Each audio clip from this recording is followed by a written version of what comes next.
Don't forget to subscribe and hit the bell icon for more easy and helpful educational videos.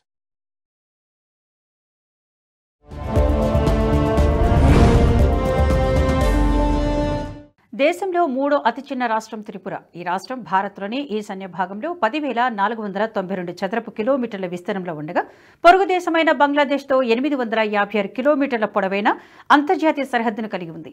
భిన్నమైన భాషా సంస్కృతులు కలిగి ఉన్నప్పటికీ తీవ్రంగా ప్రభావితమైంది.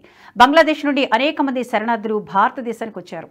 1971 ఇండో పాకిస్తాన్ యుద్ధం తర్వాత సాయుధ పోరాటం ఎల్లప్పుడూ ఒక సమస్యగా ఉంది. భారత స్వాతంత్ర్యోద్యమ సమయంలో బంగ్లాదేశ్ నుండి భారీగా వలసలతో విస్తృతమైన తిరుగుబాటు మిలిటెంట్ కార్యక్రమాలు జరిగాయి. Tripura national volunteers, national liberation front of Tripura, all Tripura tiger force వంటి రాష్ట్ర సమూహాలు బెంగాలీ జనాభాను తరిమి కొట్టడానికి లక్ష్యంగా పెట్టుకున్నాయి. ఇదే త్రిపురలో 19 విభిన్న గిరిజన వర్గాలు నివసిస్తున్నాయి. త్రిపురలో నివసించే అతి పురాతన తెగ త్రిపురి. త్రిపురి మొత్తం జనాభాలో వీరు 50% ఉన్నారు. త్రిపురలోని ఇతర తెగలలో చెక్మా తెగ, రియాంగ్ అని కూడా పిలుస్తారు. జమాటియా, మురాసింగ్ తెగ, మోగు తెగ, హలం మరియు డార్లింగ్ ఉన్నాయి. తెగలతో పాటు బెంగాలీ, మణిపురి వర్గాలు కూడా త్రిపురలో ప్రధాన నివాసులు. త్రిపురలో నివసించే విభిన్న ప్రజలు అందమైన రంగురంగుల సమాజాన్ని ఏర్పరుస్తారు. ఇది త్రిపుర యొక్క గొప్ప సాంస్కృతిక వారసత్వానికి దోహదపడుతుంది. అందువల్ల త్రిపుర సమాజం అనుసరించే సంస్కృతి సంప్రదాయాల మిశ్రమంగా చెప్పవచ్చు. త్రిపుర సుందరి ఆలయం స్థానికంగా దేవి త్రిపురేశ్వరి అని పిలుస్తారు. ఇది 3వ మహావిద్య పార్వతి ప్రధాన రూపం. ఈ ఆలయం త్రిపురలోని పురాతన నగరమైన ఉదయపూర్లో ఉంది. ఇది దేశంలోని ఈ ప్రాంతంలో అత్యంత పవిత్రమైన హిందూ పుణ్యక్షేత్రాలు ఒకటి. అస్సాంలోని కామాఖ్య ఆలయం తర్వాత ఈశాన్య భారతదేశంలోని ఆలయానికి అత్యధిక సంఖ్యలో సందర్శకులు వచ్చేది ఈ ఆలయానికి. అందుకే ఈ రాష్ట్రానికి పవిత్ర ఆలయం పేరు పెట్టారు. మాతాబరిగా ప్రసిద్ధి చెందిన ఈ మందిరం తాబేలు మూపురం పోలి ఉండే చిన్న కొండపై ఉంది. కూర్మ పృష్ఠాకృతి అని పిలువబడే ఈ ఆకారం శక్తి ఆలయానికి అత్యంత పవిత్రమైన ప్రదేశంగా పరిగణించబడుతుంది. అందుకే దీనికి కూర్మపీఠం అనే పేరు కూడా ఉంది. త్రిపుర రాష్ట్రానికి చెందిన మరిన్ని ఆసక్తి చారిత్రాత్మకమైన విషయాలపై ఆ రాష్ట్ర గవర్నర్ నల్లూరి ఇంద్రసేనారెడ్డి గారితో మా ప్రతినిధి శివాజీ ఫేస్ టు ఫేస్. ప్రస్తుతం మనం త్రిపుర గవర్నర్ ఇంద్రసేనారెడ్డి గారితో ప్రస్తుతం ఉన్నాం. భారతదేశంలో ఈశాన్య రాష్ట్రాల్లో ఉన్నటువంటి ఒక రాష్ట్రంగా త్రిపురగా చాలా ప్రాముఖ్యత గలది. ఆ రాష్ట్రము ఈరోజు దేశంలో ఒక కీలక రాష్ట్రంగా మారింది. ఆ రాష్ట్ర విశేషాలు మనతో పంచుకోవడానికి ఇంద్రసేనారెడ్డి గారు ప్రస్తుతం మనతో ఉన్నారు. వారి మాటల్లో మనం విందాం. సార్, ప్రస్తుతం త్రిపుర రాష్ట్రం ఈరోజు దేశంలో ఒక కీలక రాష్ట్రంగా ఉంది. దాని గురించి మీరు ఏం చెప్పగలుగుతారు? నార్త్ ఈస్టర్న్ స్టేట్స్లో ఉన్నటువంటి 8 రాష్ట్రాల్లో అష్టలక్ష్మి అని అంటారు. ఈ అష్టలక్ష్మిలో త్రిపుర ఒకటే ప్లేన్ ఏరియా ఉన్నటువంటిది. తర్వాత ఈ త్రిపుర రాష్ట్రం 3 వైపులా బంగ్లాదేశ్ బార్డరు, 856 కిలోమీటర్ల బార్డర్ ఉన్నటువంటిది. ఒకవైపు మాత్రమే అస్సాము, మిజోరాంకు సంబంధించినటువంటి 100-150 కిలోమీటర్ల మధ్యలో బార్డర్ ఉంటుంది. మేజర్గా బంగ్లాదేశ్ తోటే ఉంటుంది. ఈ త్రిపుర రాష్ట్రం ప్లేన్గా ఉండటం వలన అక్కడ అగ్రికల్చరు ఇదంతా బాగా ఉంది. త్రిపురలో రబ్బరు అనేటువంటిది ప్రముఖమైనటువంటి ఇది. కేరళ తర్వాత రబ్బరు అత్యధికంగా ప్రొడ్యూస్ చేసేటువంటి రాష్ట్రం త్రిపుర. త్రిపురలో గ్యాసు ఈ నిల్వలు ఉన్నాయి కాబట్టి gas based industry, electricity production కేవలం మనకే కాకుండా పక్కనున్నటువంటి బంగ్లాదేశ్కి కూడా ఈరోజు మనం గ్యాస్, ఎలక్ట్రిసిటీ వాళ్ళకు సప్లై చేస్తున్నాం. ఈ త్రిపుర సోషల్ దీంట్లో, కల్చరల్ దీంట్లో చాలా ప్రముఖమైనటువంటిది. ఆర్డి బర్మన్ ఇటువంటి ప్రముఖులు ఆ ప్రాంతం నుండి వచ్చినటువంటి వాళ్ళు. వారు మాణిక్యదేవ్ మహారాజు గారు లాస్ట్ అతరు.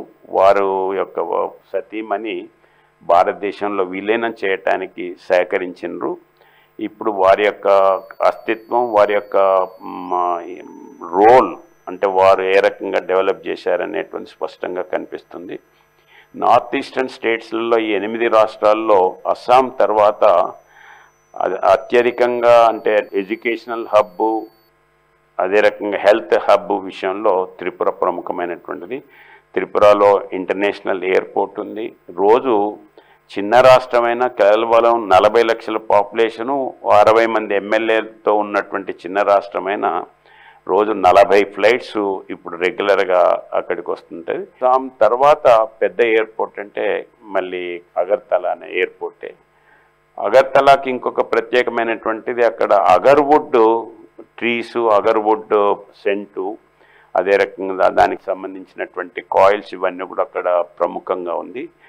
ఈ అగర్వుడ్ బ్యాక్గ్రౌండ్ తోటే అగర్తల నేమ్ వచ్చింది అనేటువంటిది కూడా మా జనంలో ఉన్నటువంటి దాన్ని.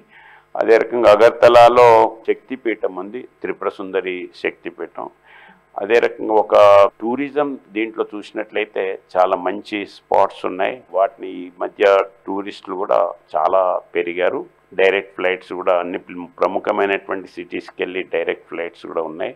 కాబట్టి దానికి ఫ్యూచర్ చాలా ఉంది. ఒకటి ఏంటంటే బంగ్లాదేశ్ బార్డర్ ఉన్నప్పుడు బార్డర్ ప్రాబ్లమ్స్ కూడా చిన్న చిన్నవి ఉన్నాయి.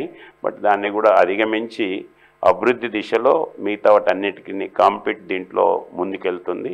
రీసెంట్గా వచ్చినటువంటి కొన్నిట్లలో అక్కడ ఉండేటువంటి గ్రామాలు నేషనల్ లెవెల్లో వచ్చేటువంటి ప్రైజెస్లో చిన్న రాష్ట్రాల్లో న్యాయపరంగా కానీ అగ్రికల్చర్ డెవలప్మెంట్ పరంగా కానీ సెల్ఫ్ హెల్ప్ గ్రూప్స్ పరంగా కానీ వీటన్నిటిలో కూడా చాలా ముందుకెళ్తున్నటువంటి రాష్ట్రం త్రిపుర రాష్ట్రం. ప్రధానంగా ఇప్పుడు ఆపరేషన్ సింధూర్ అనేటటువంటి ప్రభావం కారణంగా త్రిపుర రాష్ట్రం చాలా కీలకంగా మారింది. దాంట్లో ఆపరేషన్ సింధు యొక్క ప్రభావాలు ఏమన్నా త్రిపుర రాష్ట్రంలో కనబడుతున్నాయా?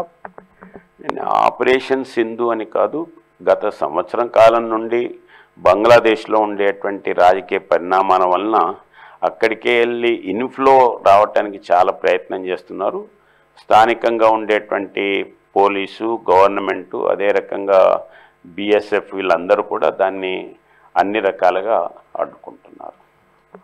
సో ఇది త్రిపుర రాష్ట్రం భారతదేశంలో ఒక కీలక రాష్ట్రం అయినప్పటికీ కూడా బంగ్లాదేశ్ నుంచి వచ్చినటువంటి చొరబాటుదారులు ఎవరైతుందో వాళ్ళను అరికట్టడానికి ఒక రాష్ట్ర ప్రభుత్వం చర్యలు తీసుకుంటుంది. అదేవిధంగా త్రిపుర రాష్ట్రంలో చాలా సుందరీకరమైనటువంటి ప్రదేశాలు కూడా చాలా ప్రాముఖ్యత కలిగినటువంటి రాష్ట్రంగా మనం చెప్పుకోవచ్చని చెప్పేస్తున్నారు. కెమెరా పర్సన్ విజయ్తో శివాజీ, NHTV, హైదరాబాద్.